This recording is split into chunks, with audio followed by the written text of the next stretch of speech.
Hello, this video is on section 7.6, which is natural logarithms.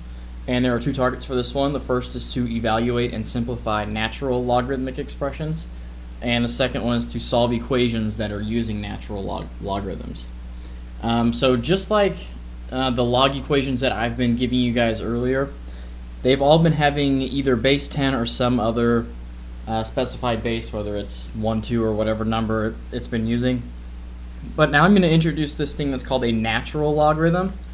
And a natural logarithm is a logarithm that has a base of the letter e. And this can be found on your calculator.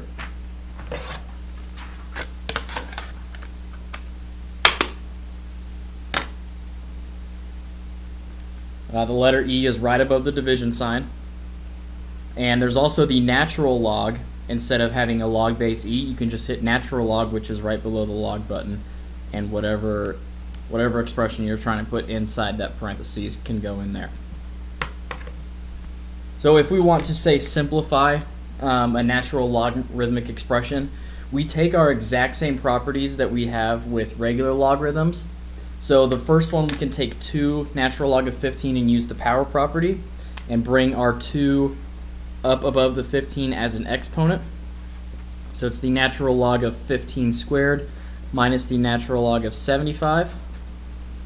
And then since this is a subtraction, we can use our quotient property and have 15 squared divided by 75 underneath the same natural log.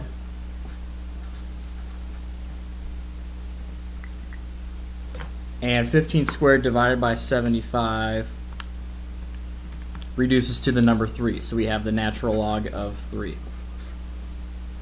So even though our base is different with a natural logarithm, we can still use the exact same properties of power property, quotient, and product property. And this was in the last video that I had showed you guys. Looking at a few other ones that maybe aren't expressions and they're actually equations and you're trying to solve for them.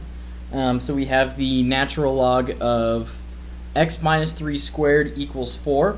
We can use our power property and bring the 2 down in front. So we have 2 times the natural log of x minus 3 equals 4.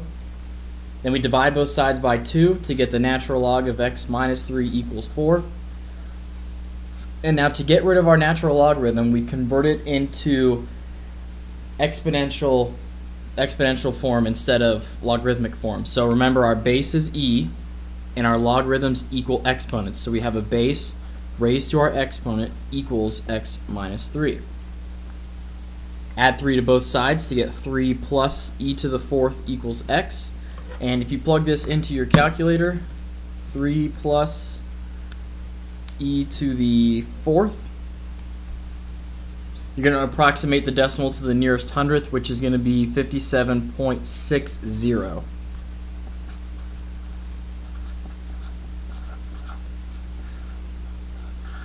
So again, just like the last section, which was converting from logarithmic to exponential, it's the exact same way, but instead our base this entire time has been e.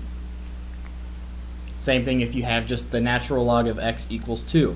This is a base of e equal to our exponent, which is 2, and that's x. So then we have e squared.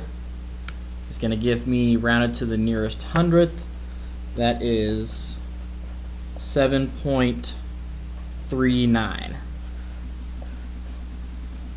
Okay, and now these last two are converting from exponential form into logarithmic form, going backwards from the 2 above. So the first thing to get rid of this positive 2 is I'm going to subtract to both sides. 4e to the 2x equals 14. Then I'm going to divide by 4, which is e raised to the 2x equals, I think that fraction reduces to 7 over 2.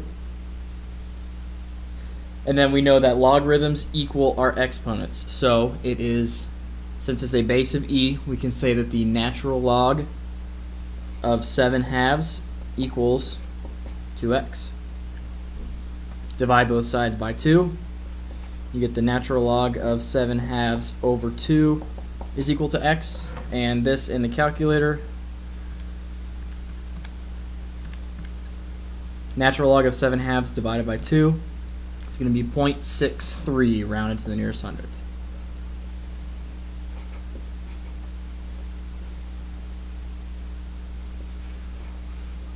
Okay, and the last one, getting this x by itself, we have e raised to the 3x plus 5 equals 15. Getting rid of this 5, you're going to subtract to both sides. E raised to the 3x equals 10.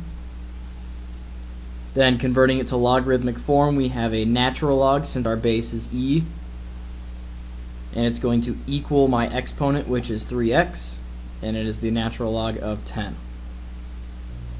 Dividing by 3 on both sides, we have natural log of 10 over 3 equal to x. Plugging it in the calculator, we have x is approximately 0.77, rounded to the nearest hundredth. Alright, so just like using algebra, converting exponential to logarithmic in these last two, and the first one's going backwards, converting from logarithmic to exponential. Nothing is changing even though we're introducing a natural log, which is a base of e. Okay? Thank you.